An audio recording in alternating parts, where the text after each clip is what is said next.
10 SDN 10193 Kabupaten Deli Serdang. Kali ini saya tidak sendiri, saya ditemani rekan sejawat saya yaitu Ibu Nurul, guru kelas 5. Assalamualaikum Bu Nurul, apa kabar? Waalaikumsalam warahmatullahi wabarakatuh. Baik, alhamdulillah. Ya, alhamdulillah ya Bu, kalau Ibu baik. Jadi hari ini saya akan mengadakan percakapan observasi nih Bu sama Ibu sebelum Ibu nanti akan melakukan pembelajaran di kelas yang akan saya observasi seperti itu Ibu. Baik, ini. Jadi adapun tujuan diadakan supervisi ini adalah untuk mengetahui juga ini atau mengevaluasi sejalannya proses pembelajaran yang akan Ibu lakukan nanti. Saya akan mengevaluasi bagaimana proses pembelajaran tersebut dan juga mengapa saya mengadakan yang melakukan percakapan observasi ini Ibu. Jadi biar saya tahu nih kesiapan Ibu dan Ibu lagi lebih percaya diri lagi nanti sehingga ketika melakukan pembelajaran nanti Ibu bisa memberikan yang terbaik bagi murid Ibu seperti itu. Nah, ada beberapa pertanyaan yang akan saya sampaikan pada Ibu. Apakah berkenan Bu? Ya, saya berkenan Bu. Ya. Jadi saya ingin tahu nih Bu, kira-kira tujuan pembelajaran yang akan Ibu lakukan bersama murid Ibu itu apa ya? Ya, jadi tujuan pembelajaran saya kali ini adalah menganalisis tentang hubungan makhluk hidup antara makhluk yang hidup dengan satu dengan yang lain beserta dengan lingkungannya atau disebut dengan ekosistem, serta mengetahui bentuk-bentuk rantai makanan dapat menyebutkan minimal 3 contoh rantai makanan. Jadi dengan tujuan pembelajaran Ibu itu Ibu mau menganalisis nih murid Ibu agar mereka tuh tahu hubungan dalam makhluk hidup pada suatu ekosistem dan juga rantai makanan gitu ya Bu ya. Nah kemudian Bu, bagaimana nih dengan area pengembangan yang ingin Ibu kembangkan di ketika observasi? Iya, jadi pengembangan yang saya melakukan pertama yaitu saya perkembangan itu berpusat pada sistem pembelajaran pada student center daripada teacher center.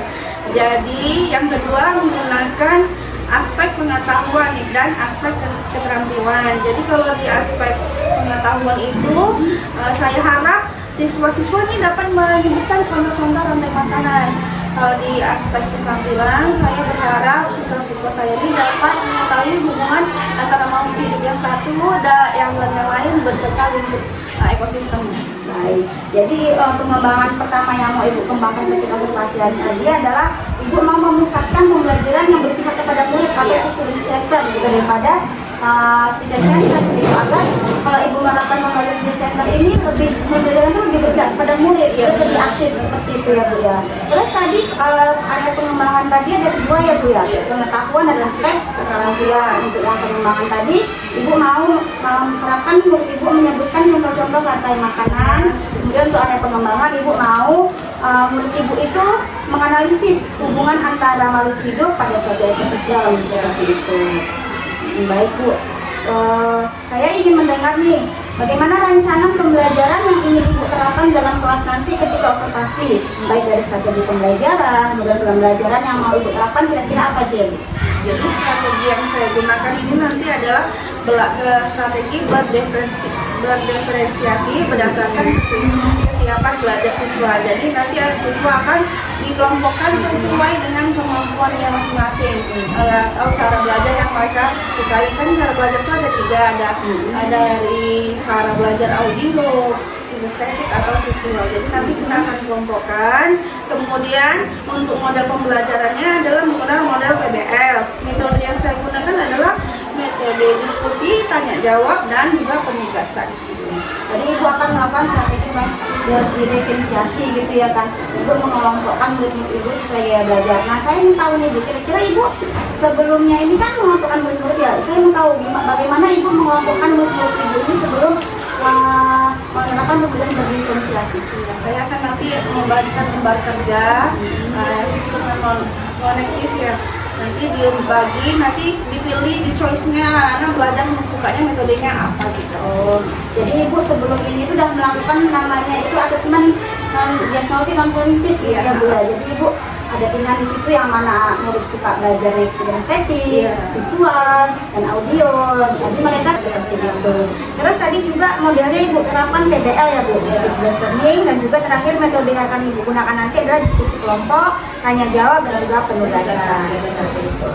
Nah, kemudian Ibu tentu saja Ibu nanti kalau mau melakukan pembelajaran di kelas menggunakan media ya Bu ya. Kira-kira media apa yang Ibu lakukan? Jadi media yang saya gunakan nanti adalah yaitu media gambar, LKDP, PowerPoint dan juga laptop ini. Nah tadi Ibu mau melakukan student center ya kan Bu, jadi kan biar pembelajaran itu lebih berpihak kepada murid, jadi Ibu mau menyediakan media seperti gambar, rantai makanan ya Bu ya? Ya, memang. LKPD, PowerPoint dan juga laptop seperti itu. Jadi ini Bu kira-kira kapan nih Ibu akan melakukan kegiatan pembelajaran tersebut? Hari apa dan jam berapa? Jadi saya akan melakukan kegiatan ini Bu ini hari Jumat jam pertama di kelas 5 ya Bu ini. Oh, jadi Ibu akan melakukan nanti di jam pertama hari Jumat ya Bu ya? Iya, besok. Jadi nanti di hari Jumat saya akan datang ini di kelas Ibu, saya akan mengobservasi Ibu ketika Ibu melakukan pembelajaran berdiferensiasi dengan tema rantai makanan. Saya akan melakukan, kemudian lagi nanti saya akan mencatat nih Bu, hal-hal apa aja yang akan Ibu lakukan nanti akan saya catat, kemudian saya akan melihat juga bagaimana Ibu melakukan pembelajaran di kelas seperti itu. Kemudian Bu, setelah saya melakukan observasi Ibu tadi, kita nanti akan melakukan lagi nih Bu, percakapan pasca observasi. Setelah Ibu melakukan observasi dan saya observasi, nanti kita akan melakukan lagi namanya percakapan pasca observasi. Baik. Ya. Baik, setelah itu Bu, sebelum kita akhiri nih Bu, kira-kira hal apa aja nih yang Ibu dapatkan dari percakapan kita hari ini? Jadi dari percakapan ini hal-hal yang saya dapatkan adalah gambaran mengenai persiapan apa saja yang harus saya lakukan sebelum pembelajaran dimulai. Kemudian menyiapkan media ajarnya, metodenya, modelnya, serta strategi apa yang saya harus lakukan supaya anak-anak ini dapat mengerti lebih mudah, dapat mempelajari lebih mudah materi makanan ini. Jadi yang Ibu dapat percakapan dari hari ini tuh Ibu lebih matang lagi nanti ya Bu ya persiapannya ketika nanti saya observasi Ibu sudah matang lagi mempersiapkan media, LKPD anak-anak gitu ya Bu ya.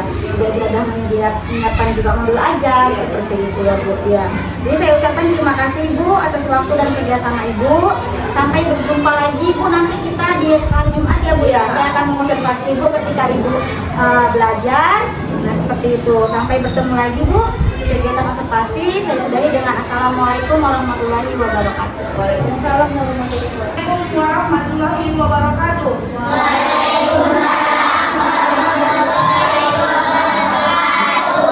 Untuk memulai pelajaran ini, mari kita berdoa terlebih dahulu. Oke, doa dimulai.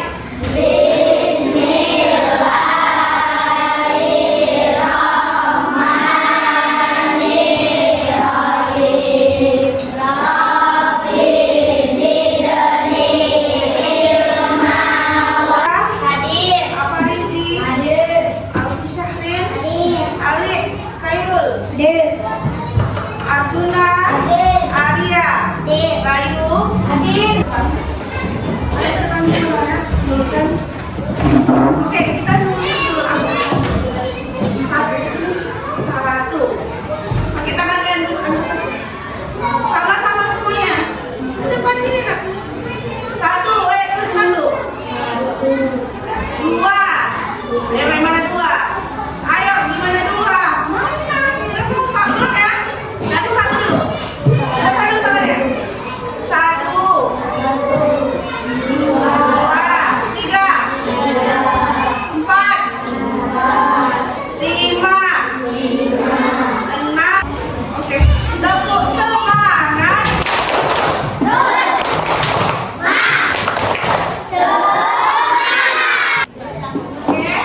Mari kita simak gambar berikut ini.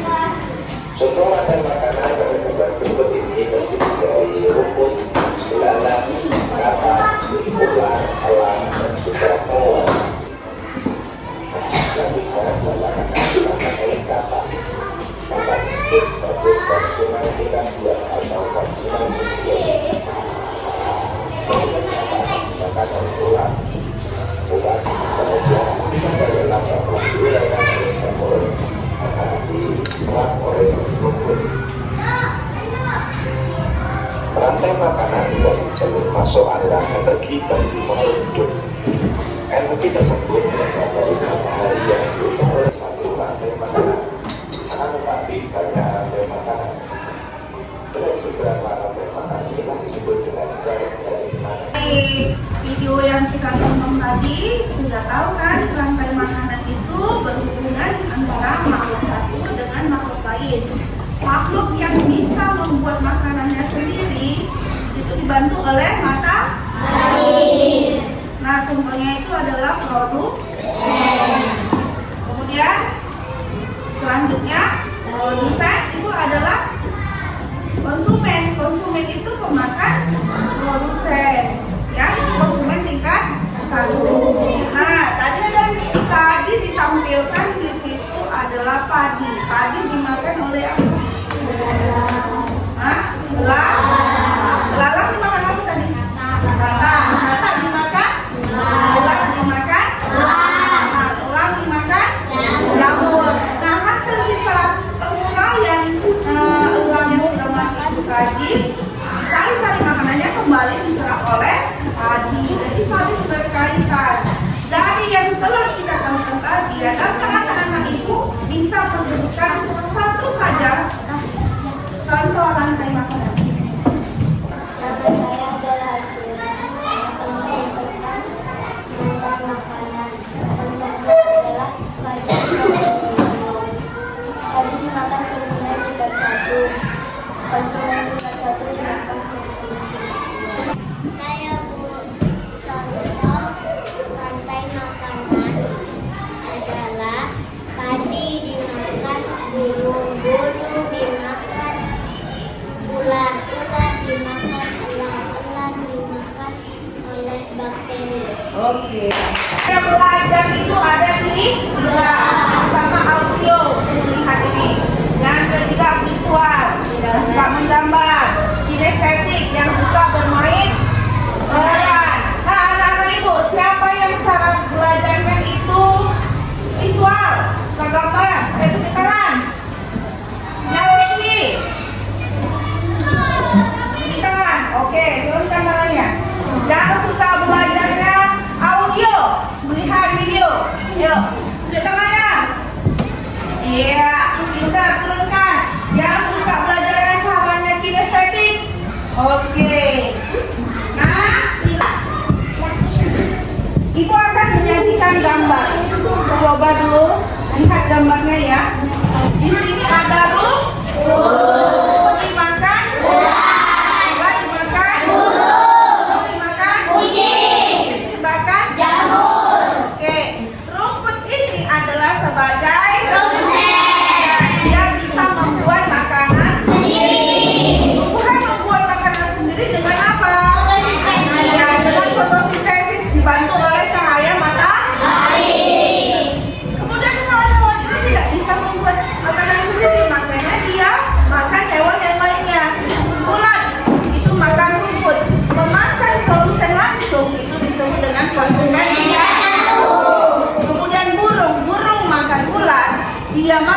konsumen tingkat 1, maka dia disebut konsumen tingkat 2.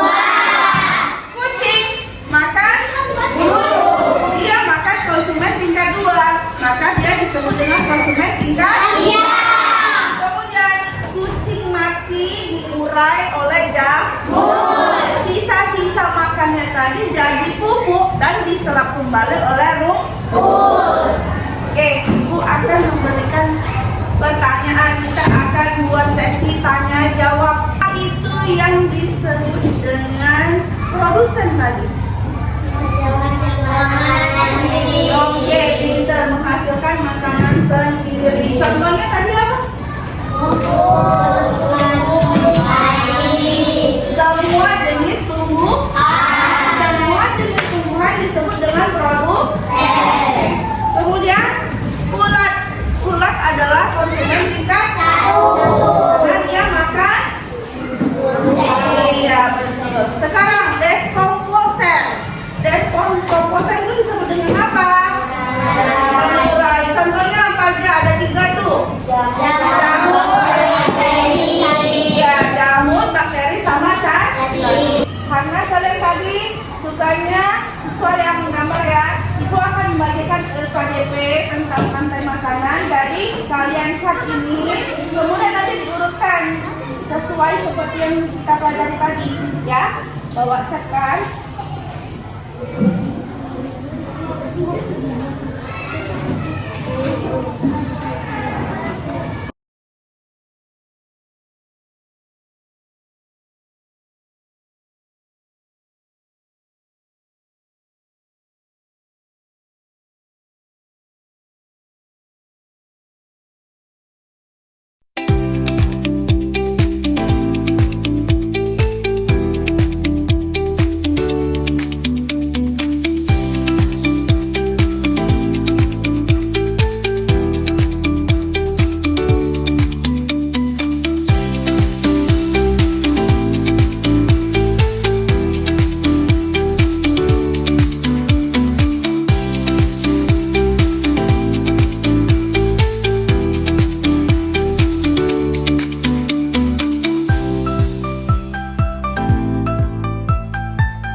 Inilah kelompok audio kita yang akan menyanyikan rantai makanan. Kami dari kelompok audio, kami ingin menyanyikan lagu rantai makanan. Oke. Mana di mana padi-padi saya, padi-padi saya dimakan sama tikus. Di mana tikus-tikus itu, tikus-tikus itu dimakan oleh ular. Ular dimakan elang, elangnya sudah mati menjadi bubur bagi tanaman padi. Ular dimakan elang, elangnya sudah mati. Rantai makanan ayo dipelajari. Oke, tepuk tangan. Kami dari kelompok inisiatif kampanye Tuhan negara rantai makanan. Hai, nama saya Badi dan saya membuat makanan sendiri. Saya adalah produsen. Hai, saya burung. Saya memakan padi dan saya adalah konsumen tingkat 1. Hai, saya ular. Saya memakan burung dan saya tingkat 2. Hai,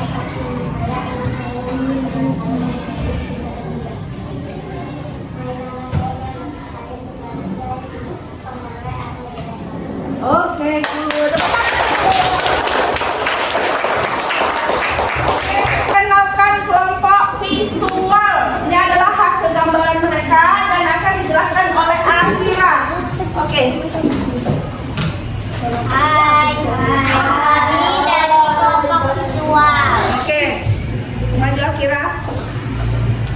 Rumput dimakan belalang, belalang dimakan katak, katak dimakan ular, ular dimakan elang, lalu elang dimakan jamur atau kengurang. Oke, good. Tangan. Kelompok sailing, adu bernyanyi, kemudian menggambar, bagian visual. Ibu akan kelas baik lagi pelajaran tadi. Jadi rantai pertama, rantai makanan pertama itu ada produsen. Produsen itu apa? Padi. Kemudian konsumen tingkat 1 makan padi. Apa?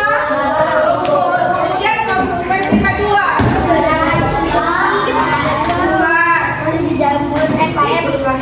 Padi dimakan oleh belalang, dimakan tikus, dimakan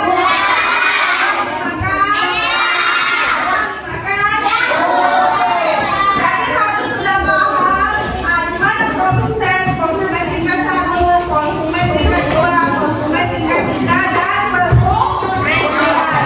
Jadi pengumpulan disebut dengan apa? Pengumpulan disebut dengan apa? Desko. Contohnya apa?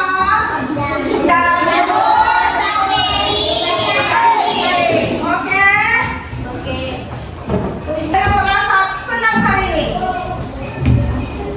Oke. Yang merasa sedih.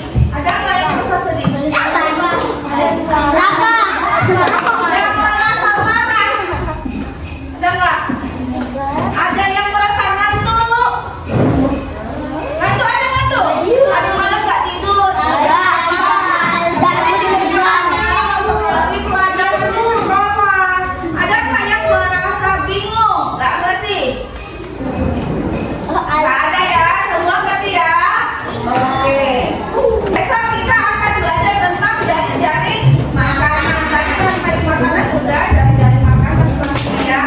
Rantai makanan kan menjadi satu semua rantai makanan yang saling berhubungan. Oke. Kemudian Ibu akhiri kita semua pelajaran ini dengan doa.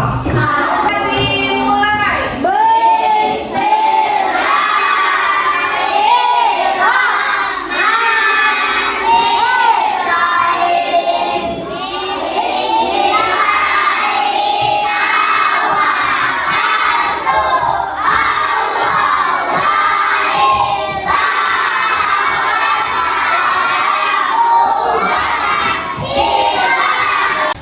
Assalamualaikum warahmatullahi wabarakatuh. Saya Dinisha Putri, calon guru penggerak angkatan 10 SDN 104193 Kabupaten Deli Serdang.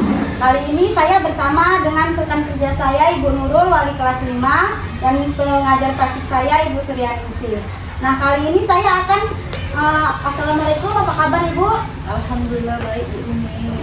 Nah, jadi kan kemarin kita udah melakukan praobservasi ya Bu ya, percakapan observasi. Kemudian setelah praobservasi kita observasi di kelas hari Jumat ya kan Bu. Jadi hari ini saya akan melaksanakan percakapan pasca observasi nih Bu, setelah melakukan observasi. Apakah Ibu bersedia? Bersedia Bu. Iya. Nah, hari ini saya akan memberikan beberapa pertanyaan Ibu berkaitan dengan pembelajaran yang telah Ibu lakukan di kelas yang telah saya observasi kemarin, dengan tujuan mengevaluasi Ibu sejauh mana proses pembelajaran telah Ibu lakukan. Nah, untuk pertanyaan pertama Ibu Nurul, bagaimana perasaan Ibu nih terkait proses pembelajaran telah berlangsung yang udah saya observasi itu, gimana perasaan Ibu? Alhamdulillah saya cukup senang gitu. Agak tegang juga mungkin karena baru ya, karena cara belajarnya dengan tiga cara belajar yang berbeda. Agak tegang sedikit, tapi alhamdulillah berjalan lancar. Iya, jadi agak nervous gitu lah ya Bu ya, karena kan sebelumnya udah belum observasi gitu. Iya. Nah, tadi kan observasi sama kepala sekolah ya kan Bu, kalau sama rekan kerja baru saya gitu. Terus karena pertama kali Bu melakukan pelajaran berdiferensiasi ya Bu ya. Iya. Terus Bu merasa tegang, dari proses belajar lancar. Bisa diceritakan kembali Bu area pengembangan apa yang Ibu lakukan dalam kelas, kemudian langkah-langkah apa atau tahapan pembelajaran apa yang Ibu lakukan dalam kelas? Iya. Baik Bu, yang pertama tuh saya membuat perangkat pembelajaran, yaitu yang berpusat pada siswa, bukan pada guru. Kemudian untuk aspek pengetahuannya itu saya gunakan aspek pengetahuan dan aspek keterampilan. Di aspek pengetahuan itu saya meminta agar anak-anak itu bisa menunjukkan minimal 3 contoh rantai makanan. Untuk aspek keterampilan saya berharap anak-anak dapat menganalisis hubungan makhluk hidup daripada ekosistem. Nah, jadi tadi kuncinya tadi Ibu mengembangkan pembelajaran yang berfokus pada murid atau student center gitu. Ibu tidak lagi melakukan pembelajaran yang teacher center, jadi lebih ke student center yang dimana murid itu lebih berkolaborasi gitu ya Bu ya, lebih pembelajaran bersama siswa. Jadi siswa tadilah yang lebih aktif dalam pembelajarannya, guru hanya sebagai fasilitator seperti itu. Terus tadi ke area pengembangannya tadi pengetahuan, aspek pengetahuan sama keterampilan seperti itu. Terus lagi terus lagi Bu, menurut Ibu nih ada nggak kekurangan selama Ibu melakukan pembelajaran di kelas itu? Kan ada kekurangan kan Bu, menurut Ibu ada nggak kekurangan atau kendala-kendala selama Ibu mengajar yang observasi kemarin? Ada beberapa sedikit kendala Bu. Ya.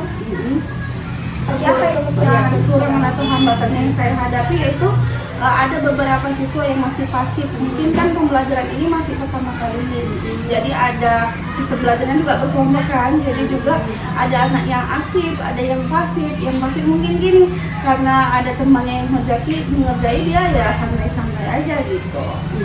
Jadi masih ada banyak yang siswa tadi itu belum ini ya Bu ya, belum namanya masih pasif, masih banyak yang belum aktif gitu. Walaupun Ibu sudah menerapkan pembelajaran kepada murid, tapi murid tadi itu karena masih pertama, apalagi pelajaran dari sisi pertama ini ya Bu, jadi mungkin masih banyak yang bingung seperti itu ya Bu ya. Nah kemudian kira-kira ini Bu, kira-kira apa nih rencana tindak lanjut yang Ibu kekurangan tadi itu, apa nih rencana tindak lanjut yang Ibu lakukan? Ya, pertama itu saya mungkin akan memberikan tugas individu dulu kepada anak-anak. Kemudian tugas tadi itu akan dijadikan tugas kelompok. Kita ini lagi tugas kelompok. Kemudian memberikan kesempatan kepada anak-anak untuk mengerjakannya sambil berdiskusi sama temannya. Kemudian memberi kesempatan anak-anak pokoknya supaya anak itu mengerjakannya sendiri. Iya, tadi kan banyak dari kasusnya tadi itu banyak yang anak-anak itu ketika dikasih kerja kelompok banyak yang belum ini ya Bu ya, bekerja kelompok sama kawannya tadi gitu ya. Jadi nanti apa nih ke depannya lagi yang Ibu lakukan lagi biar anak-anak itu lebih fokus lagi ke kelompoknya. Tadi kan banyak yang belum ke kelompok Ibu. Jadi gimana nih caranya biar anak-anak itu lebih fokus lagi bersama kelompoknya? Iya, saya mendampingi anak-anak juga supaya anak-anak lebih aktif, juga senang belajarnya di dalam guru, juga belajar dengan cara yang mereka sukai. Kan pembelajaran itu kan juga sudah dibagi sebelumnya itu kan ada audio, kinesthetik sama visual. Iya, jadi pertama yang Ibu lakukan dari di sananya itu mendampingi ketika anak-anak itu tadi kerja kelompok gitu kan. Terus apa tadi ya, memfasilitasi juga mereka dengan gaya belajar kinesthetik, audio dan visual agar mereka juga tuh lebih sesuai gaya belajar, sesuai dengan minat dan bakat mereka seperti itu ya kan. Kira kapan Ibu untuk perubahan yang akan Ibu lakukan tadi? Kan Ibu ada kendala-kendala, terus rencana lanjutnya seperti ini yang tadi Ibu lakukan tadi. Rencana kapan ya akan Ibu laksanakan lagi rencana tindak lanjutnya, memperbaiki kendala tadi? Mungkin dalam waktu dekat ini, tapi saya belum tahu itu kapan tepatnya. Tapi insya Allah saya sangat lakukan secepatnya agar proses pembelajaran ini menjadi lebih baik. Jadi nggak usah lama-lama. Iya, jadi langsung secepatnya ya kan, langsung cepat perbaiki rencana tindak lanjut tadi langsung langsung besok gitu ya kan, langsung tanggapi gimana biar anak-anak tadi itu bekerja sama dengan kelompoknya gitu. Mungkin itu saja Bu yang saya tanyakan setelah pasca observasi ini. Mudah-mudahan apa yang Ibu rencanakan segera terrealisasi. Amin, agar anak-anak itu juga cepat ngerti materi ini. Ya. Terima kasih atas waktunya Bu. Assalamualaikum warahmatullahi wabarakatuh. Waalaikumsalam warahmatullahi wabarakatuh. Demikian hasil percakapan saya pasca observasi bersama Ibu Nurul. Semoga apa yang tadi Ibu sudah berikan pendapat tadi tentang bagaimana tindak lanjutnya semoga sudah terrealisasikan. Sekarang tentang refleksi bersama saya serahkan kepada refleksi kepada Ibu Piti. Oke, baik. Assalamualaikum warahmatullahi wabarakatuh. Terima kasih. Selamat siang Ibu Bu Dini dan Bu Nurul. Terima kasih sudah melakukan percakapan pasca sekali. Kalau menurut saya refleksi dari saya yang sudah Ibu lakukan percakapan dari Nisa Putri dengan Ibu itu sudah sangat baik. Dari tahapan-tahapan yang dilakukan untuk dalam observasi sudah tepat, jadi sudah sesuai dan apa dari observasi ini sudah kelihatan apa yang akan dilakukan ke depannya rencana tindak lanjut. Jadi itu saja mungkin penilaian dari saya, refleksi dari saya. Semoga nanti ke depannya pembelajaran selanjutnya dan observasi yang berikutnya akan berjalan dengan baik dan lebih baik lagi. Saya terima kasih. Assalamualaikum warahmatullahi wabarakatuh.